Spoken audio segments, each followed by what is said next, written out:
Man, like you got something to say. I ain't got nothing to say. I'm good. All right, we good.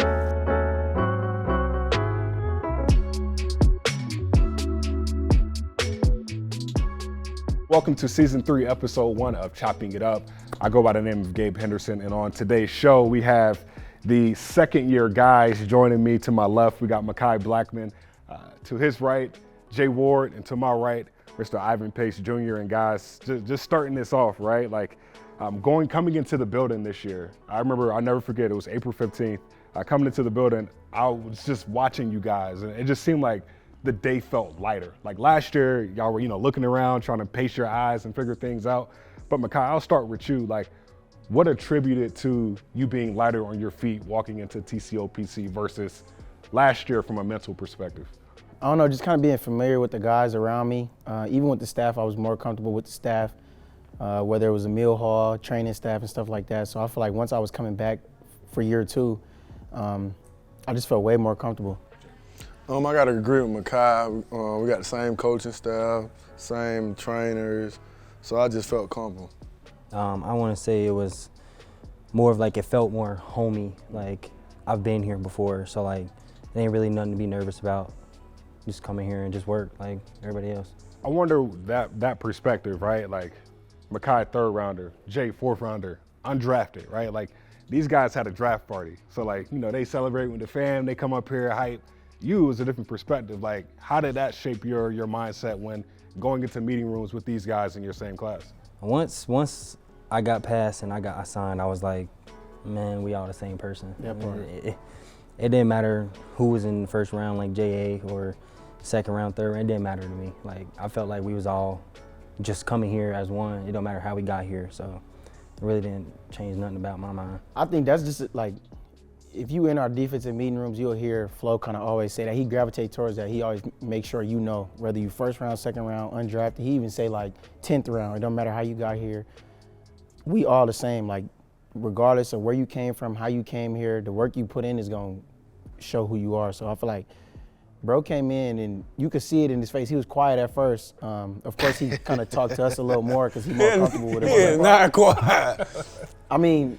Just, at first, At first when he came in, he was quiet. Then once he get comfortable with you, like I could just kind of tell, like the switch cut on. Like once he got comfortable, it was a wrap. And then you kind of tell how he played in the season. So I mean, you seventh in voting. You finished seventh in voting for Defensive Rookie of the Year, and I mean, an undrafted guy who I guess Mekhi said you didn't say much, but Jay said by day two you were talking trash to everybody. Like he lying. After rookie minute, he lying. I ain't talking to nobody. Talk to me about that. Like. Was it like trash talk or was it like I need to get in with the guys? No, he play all day. Jay Ward here messed up. Once he go to the locker room, Kai my line.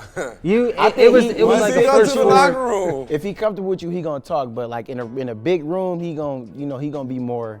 He just kind of scoping it out. But like I say, just we came into class with him, so he way more close to the rookie class. Of course, he talk more to us. But he play with everybody now. Got the full year. He feel like he at home.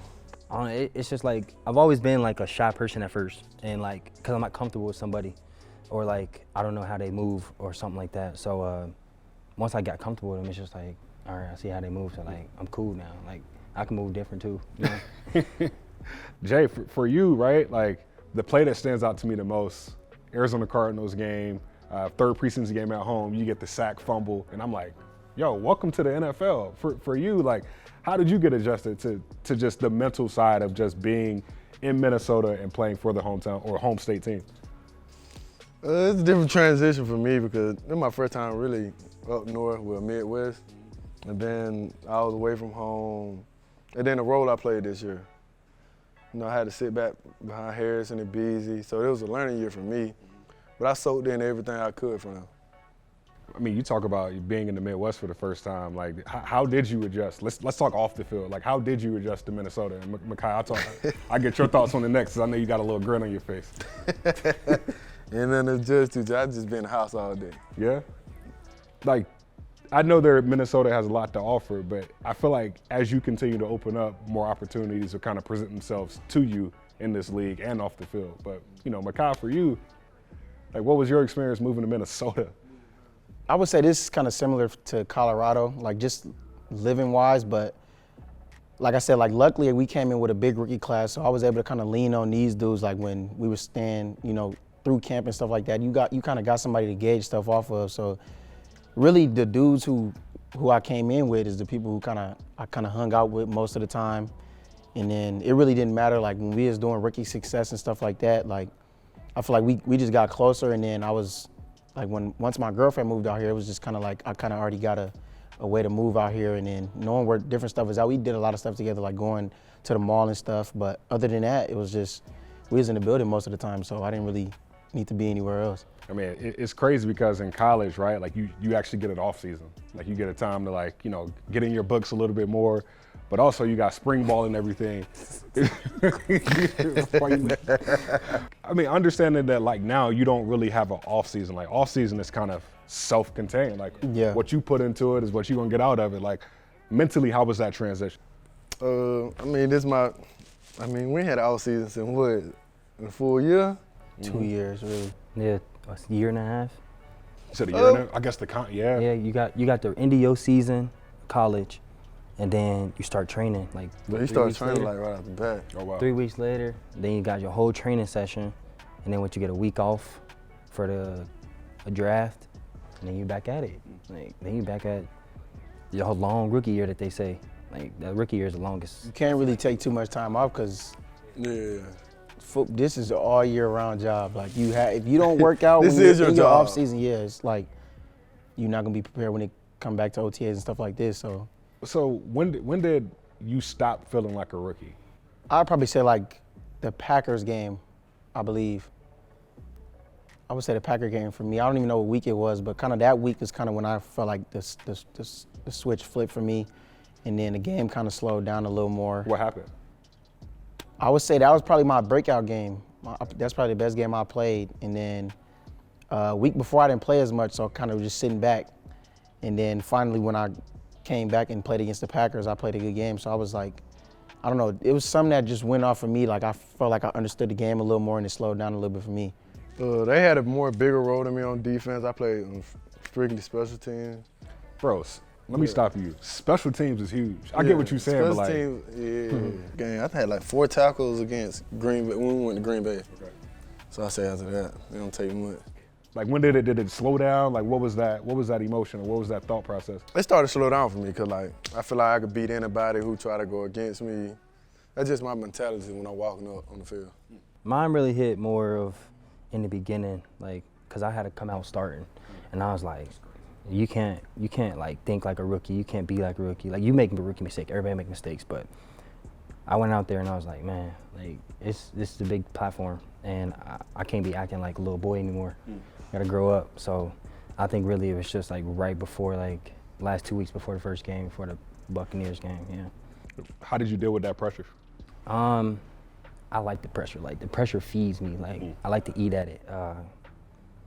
It makes me go like crazy. But yeah, I don't know. Like it just like I feed off of it. Speaking of pressure, right?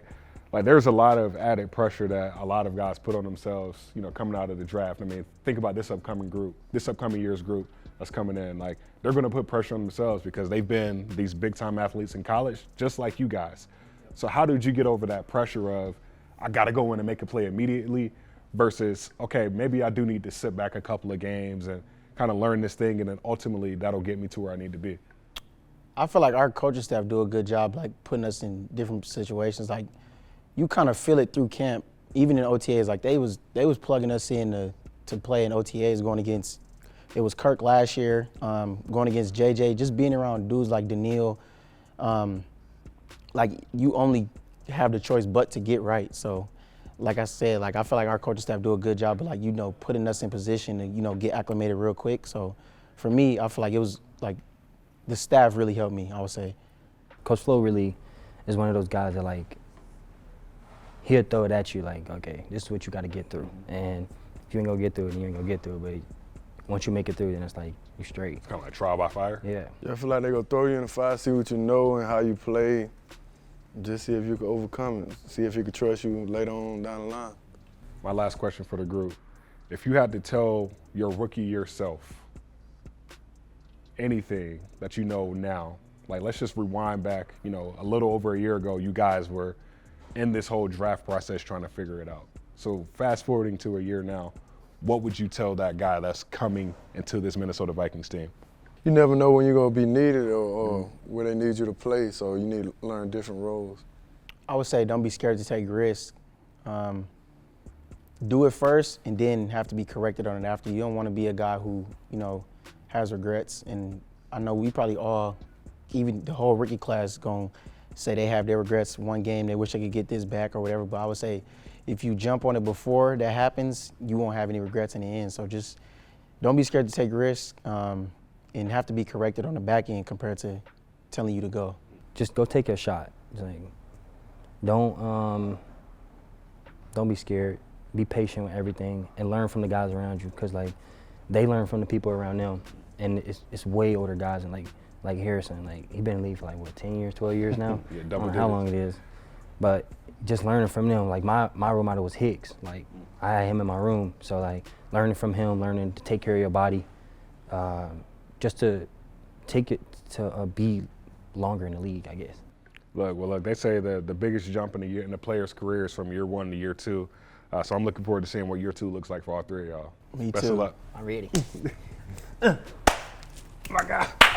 Man, like you got something to say. I ain't got nothing to say. I'm good.